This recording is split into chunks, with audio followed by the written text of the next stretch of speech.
was so good. It was for us. It was for like people, Yes. you know, our age. You're younger than me, but like people around our age. Yeah, of course. I knew every word, every song. It was lit, 100%. I love you so much. When can I see you? I love you. I gotta come there. I gotta you go to gotta New York. come here. Come to New York. See, you guys get on the West Coast and everybody forgets about New York. Come to New York and hang out. I want to go eat. I really want to go have a drink. So let's okay, do it. We're gonna do both of those things. Eat and drink. All right. I gotta. All right. Yeah, I have lots to tell you about. Okay. All right. I love you. I'll talk Bye, to you. everybody. Bye. See you guys. Bye. Okay. So Melanie Liebert, I need you to resend your request. Oh, there it is. Okay.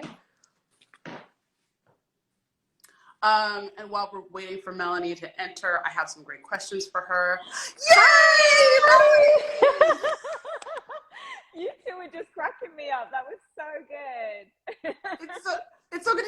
I love the braids. Yes. Give. Thank you. Yes. It's funny, you were talking about braids and I did the opposite. I wore my hair curly in Ghost for like 2 seasons and I love my curly hair, but it's I've gone into another show now and braids. So, Braid life is so much easier, isn't it? It's so easy. I love it. Love it. Would Lala love to try your products though? Look. No, it's going to be amazing because like the edges. Okay, so I want to talk to you about so many things. The first thing is, can you tell us what you're on now? Are you allowed to tell us? Yes, I'm on a show called The Idol on HBO, and The Weeknd's producing it with Sam Levinson, and it's just really exciting. So I'm enjoying it. It's so different. I mean, it's so different to Ghost, and it's just, I was listening to what Lala was saying about it's so lovely to play different characters, and you, like, I got so attached to Carrie. I loved Carrie so hard. And then, but it's so lovely to play another character. So yeah, I'm really enjoying it.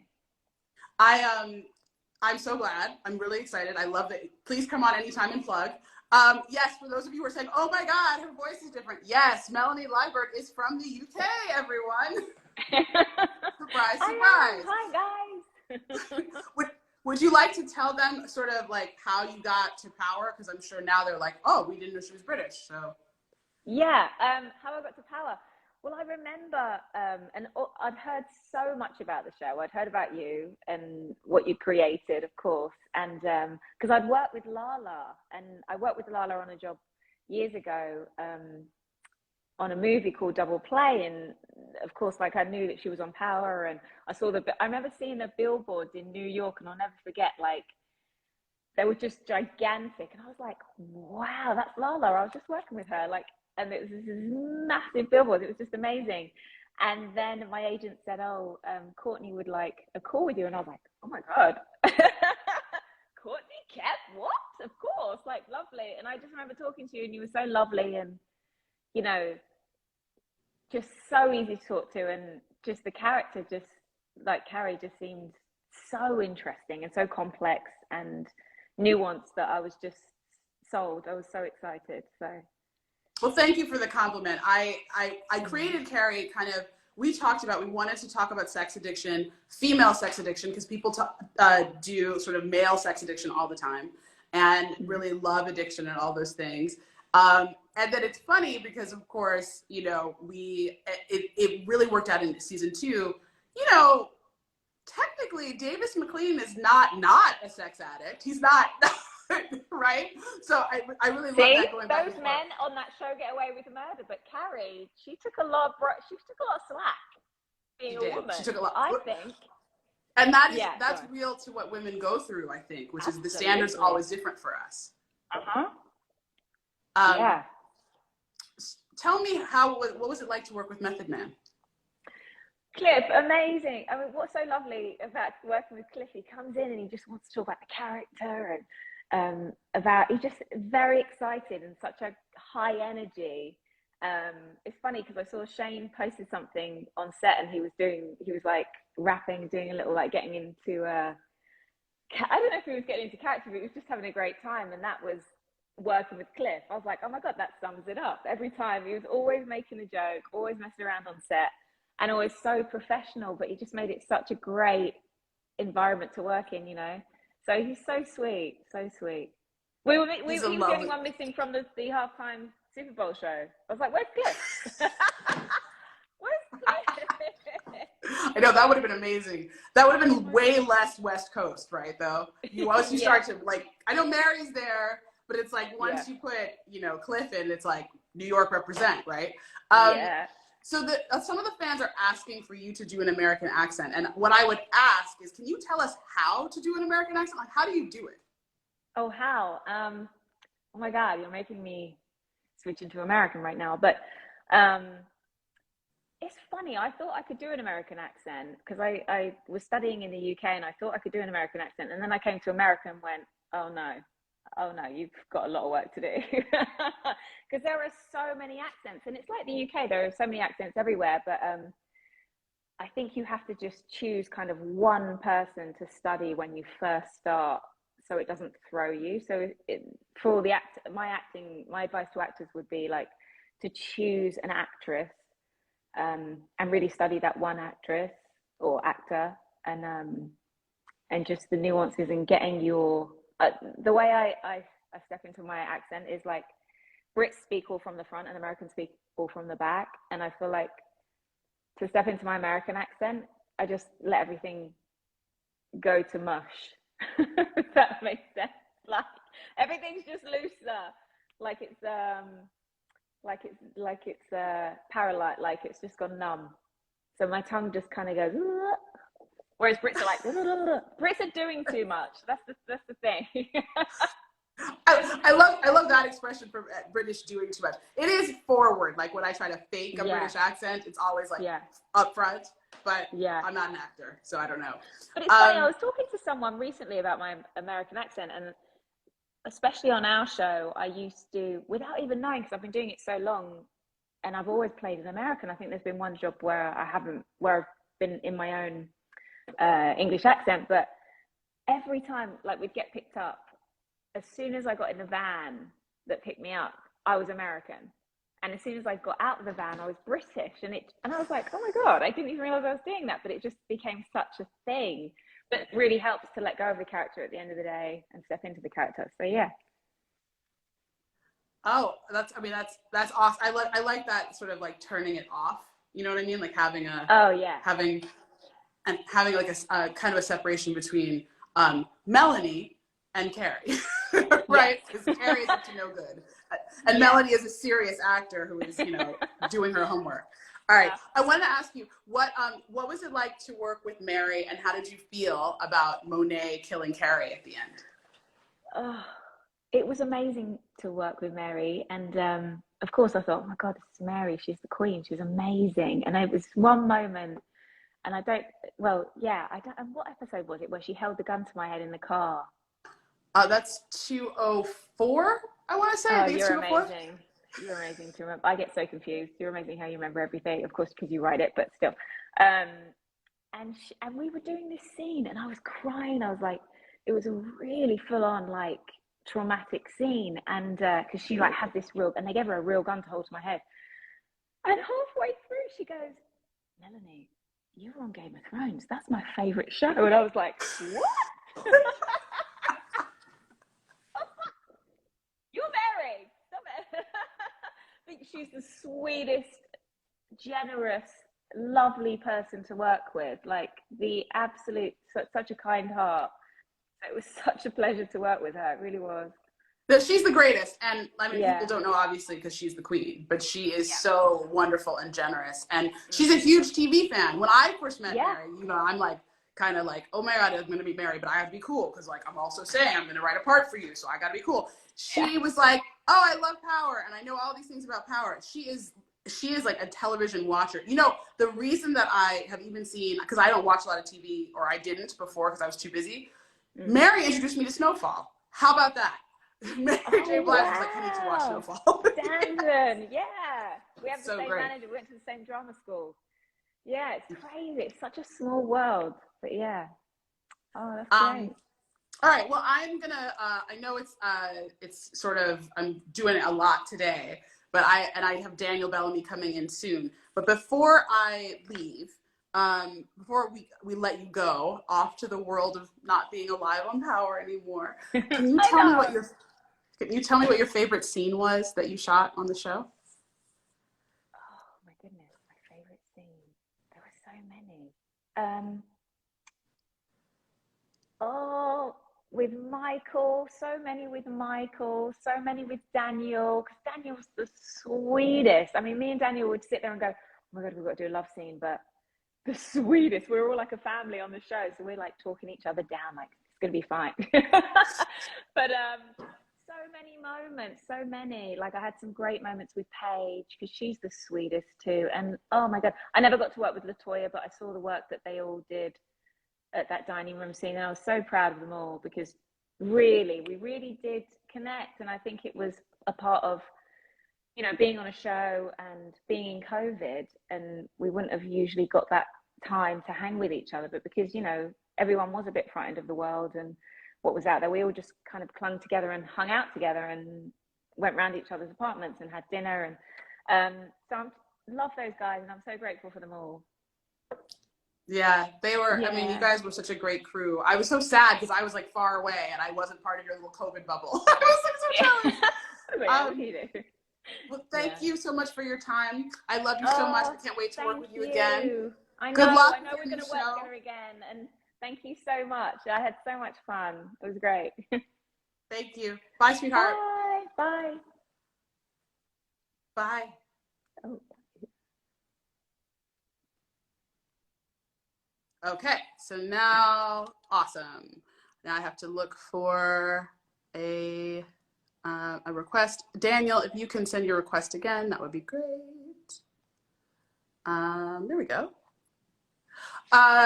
So I'm so enjoying hanging out with you guys and just having these great conversations with our friends from Beyond the Grave. What's There up? you are. Doing? Oh, I'm ready. How about that? oh yes, yes, yes. Thanks for having me on. Of course, of course. So Yeah. I guess the first thing we have to talk about is Zeke really dead? I think Zeke is dead. I think he woke up in heaven. I think he did too. I think Zeke actually really deserved heaven. Of the people on our show, Zeke deserves heaven. Zeke goes to heaven for sure. Climbing up that stairway. Exactly. As steep as the stairway it carries, right? Ooh, that was crazy. That was crazy. That was a crazy scene. That was a steep scene. I mean, I feel like people were kind of like, you know, I mean, they were excited and there's so much drama, but that was deep. You know, that was deep. You know, that was deep. You know, for Zeke to find her, you know, hanging in her room right after, you know, finding out about his auntie mommy, you know, and right, and finding that he was, you know, was it 4 years older than he thought he was. So you know, the enemy came in like a flood for Zeke. The enemy came in like I a think flood. it's interesting. So how has the journey of playing Zeke been for you? Because I know it's been, the people all have, I love that all the comments are, I'm ready. I love that people are doing that in the comments. Yes, I'm ready as well. They're ready. They're ready. What has been like the experience of playing Zeke? Because I know that people have gone all over the place with him, you know, being mad that is a little slower because obviously he's not, you know, his job is to put the ball in the hoop, or now being supportive of him, like poor Zeke, everyone came for him. How has it been? It's been amazing.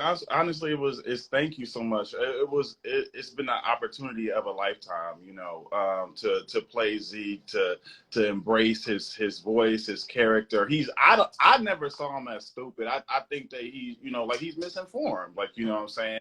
He doesn't know what's going on, so he looks stupid. But you know, I'm not gonna say he's stupid. Maybe whatever. But it was honestly a completely transformative experience, like from start to finish. You know, working not just with Zeke, but working in the Power universe, working with, you know, all the amazing professionals, creatives, individuals. I mean, it's every step of it was just like, you know, it's just amazing, really. Yeah. I'm glad that you had a great time. You know, you came in and you killed your audition, and You did, and we needed somebody who would kind of, because we knew Zeke was Monet's real son from the beginning, right? Yeah. So it was like we want to You, I mean, get somebody told who. me. When did I tell you? You told me at the table read the first day of the table read. You kind of like and we were all like, oh, okay. Yeah, that was dope. Dope.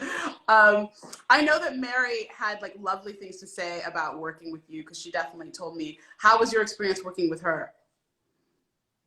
It was honestly like after the first half of the experience of being totally starstruck and in love with her, like, and she smells so good, everybody. She really smells really good. And Toya is kind of now, she jocking off her smell. Toya, yes, you are. I know she out here. But you know, Mary, she's just a G. You know, she a boss. She a queen. You know, she been in it, and she's still in it. You know, for her to be, you know, performing in the Super Bowl, you know, starring in the hit show. You know what I'm saying? The premiere of the season 2. You know, she was rocking the red carpet, and then the day after she was doing, you know, her show at the Barclays Center. I know. My mom went to go to that, and it was dope, you know. So what is it like to work with Mary? I mean, it's been a dream come true. Yeah. I will say the same thing, that it was a dream come true for me as well. And she is such a dynamo, and she does smell really good. Actually, it's a very good point. So good. Yeah. All right. So tell me about I'm Ready. When did you record that? Like, tell me all of that. Yeah. So honestly, like, you know, this experience has been a huge blessing. It's opened so many doors, so many opportunities. You know, I remember, I think it was season one, episode 8, when I was sitting at the tape read, Mary had already found out that I knew that I could sing or whatever. And she was like, so what's next? An album?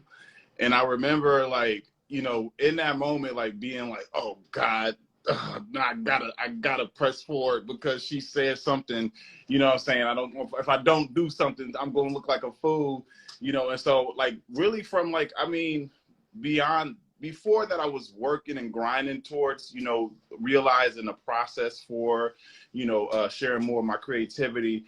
But I think it was in those moments like that really kind of pushed me off the cliff and got me going, like, you know, to just, you know, to record and exploring in that space.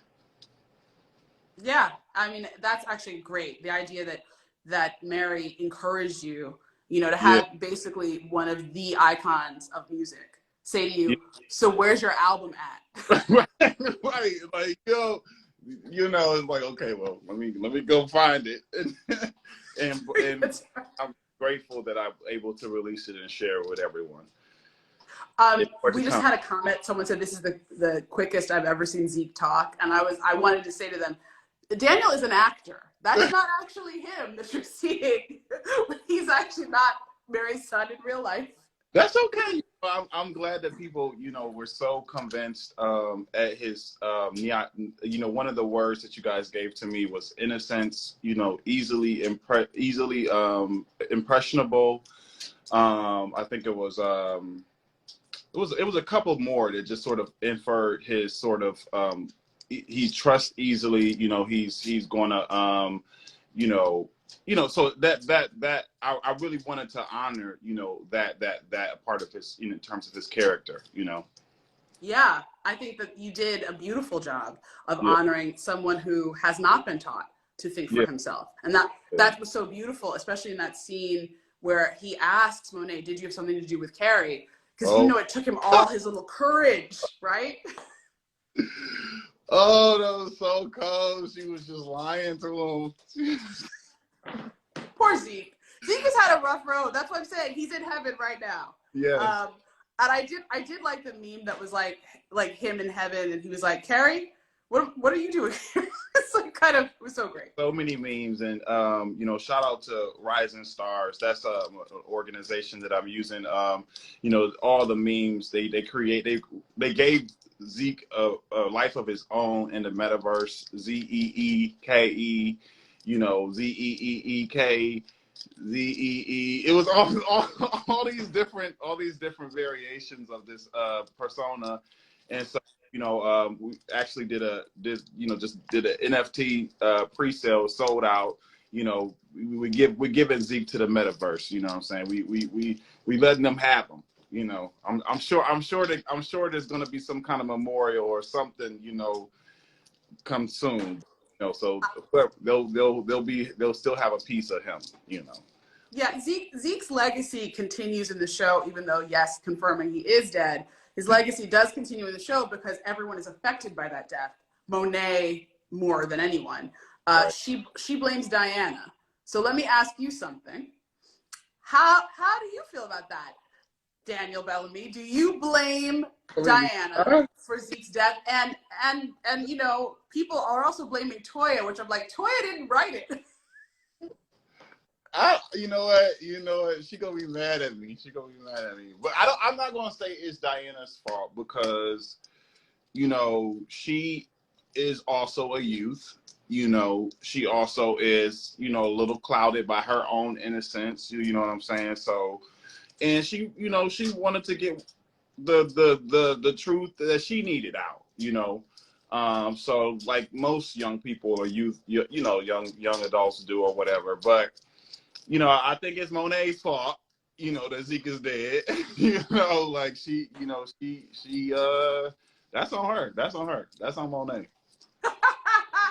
Okay, so I have to tell everybody, my assistant Malika is on right now, and she just wrote Diana stirred the pot. And I was like, girl, you were part of breaking. I'm not gonna put on Diane. I don't think Zeke would want Diane to feel like it was her fault. He would not. Zeke would not want that, right? Zeke would want her to feel okay because he loves his baby cousin. Right. y'all funny when y'all threw that line in there, baby cousin. Y'all funny. How was working with Emeka Okafor? Emeka Okafor, it was amazing. He was so kind. He was so so professional, so intelligent. So humble. So interested in the process of filming and how it related to his process of being an NBA superstar. And it was, just to be able to, be on a hit show with an NBA superstar. Like, I remember when we thought it was going to be somebody else. I'm not going to say who it was. But, I was like, oh, shoot, I had, I was already practicing and training, for my one take basketball shot, you know what I'm saying? I do play basketball, but still, but I remember I was like, I gotta be ready. I gotta prepare. I gotta show up. I'm not playing around. You know what I'm saying? I gotta put these basketball videos out. They gotta, it's going down. So it was amazing. It was honestly, it was like I said, it was such a transformative experience. It was everything. It was everything. And it was just enough, Mm-hmm. Mm-hmm. Yeah. Well, the sky's the limit for you. You're an incredibly talented actor. I'm so glad that the people are seeing what you're actually like on this live. It's not like Zeke at all. Hey, Zeke was cool. He was just in the wrong place. He just had it tough. He was cool though. I stand for Zeke. We all stand for Zeke. I look forward to working with you again in the future, my friend. And thank you. Let's do this again when you have more stuff coming out. Let's do this again. Yes. Much love to you. Thank you so much. Thank you so much for the opportunity. It's just been a complete blessing. Oh, well, you were a blessing in my life. I appreciate you too. Have a great night. You too. All right. So I think I have a couple more questions and then I think we should end our live. Okay. So will Tariq give Diana the cold shoulder next season? It's going to be very interesting to see how Tariq and Diana cross, especially given that they did sleep together. There are going to be a lot of people who are going to be interested in the fact that they slept together. I wonder how Effie's going to feel about that. That's going to be really interesting, huh? Let's see. Any other questions? Oh, goodness. Okay. I didn't get to ask this to these guys, but I will tell you guys, when did the actors know they were going to be killed off and what was their reaction? And I did not get a chance to ask these two guys this, but I can tell you guys both that Melanie figured it out really early. Melanie asked me in like episode 2, she was like, I'm going to die this season, aren't I? And I think with Daniel, we had already we were thinking about doing it, and then we did it, but we told him just a little before. And he was just super great about it. You know, it is kind of a tradition on Power that really good people sometimes die. Like if you're really, really good on the inside, you probably got a bullet with your name on it. So, but he was really lovely. And let's see, any other questions? Oh, hey, worth the wait 1028. Did Monet set Carrie's death up to look like a suicide? Yes, she did. Mesh Gov 19, will Effie and Tariq become the king and queen of New York? Stay tuned. Let's see. Mo, is it safe to say that no one in the Power universe has a normal life? No one goes on dates? I don't know what that means. I mean, are you talking about on the show? I mean, no, people are too busy moving weight to go on a date. Okay.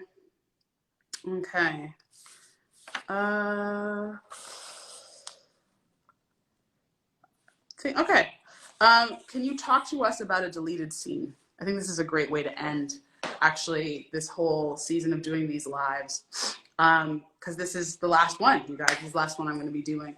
And I want to thank you again for those of you who've been coming all along. It's been really wonderful to be able to talk to the fans and talk to you guys about things.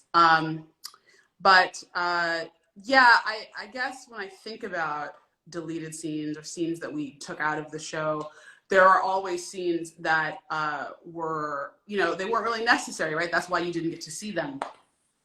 But in terms of scenes that I guess that I kind of wish had lived, certainly, you know, there was a longer version of the Ghost and Tommy death scene that we could have done, where Ghost and Tommy had a little bit longer to talk. There was definitely that version.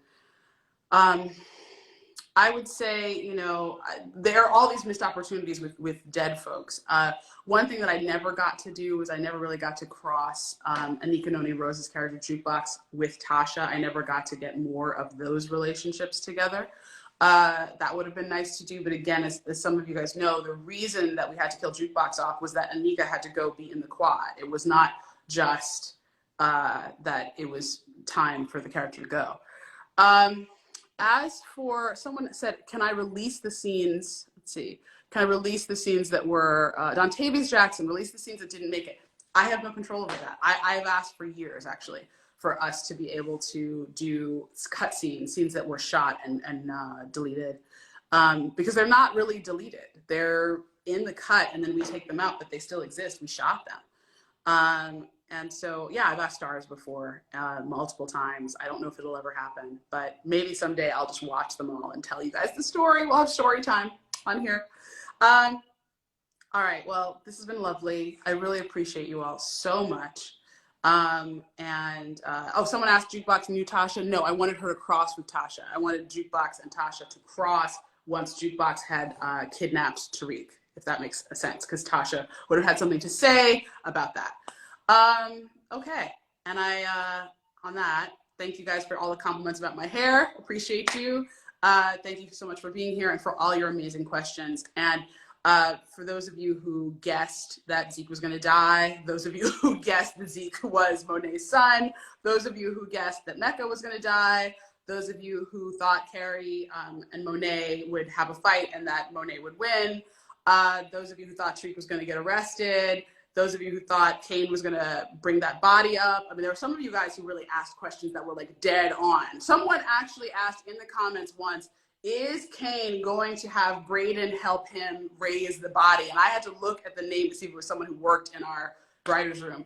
You guys are the greatest fans ever. You're the greatest fans ever of all time. And we appreciate you so much. I can say for the crew and the cast and everybody at Ghost, we appreciate you. Thank you so much. Have a great night.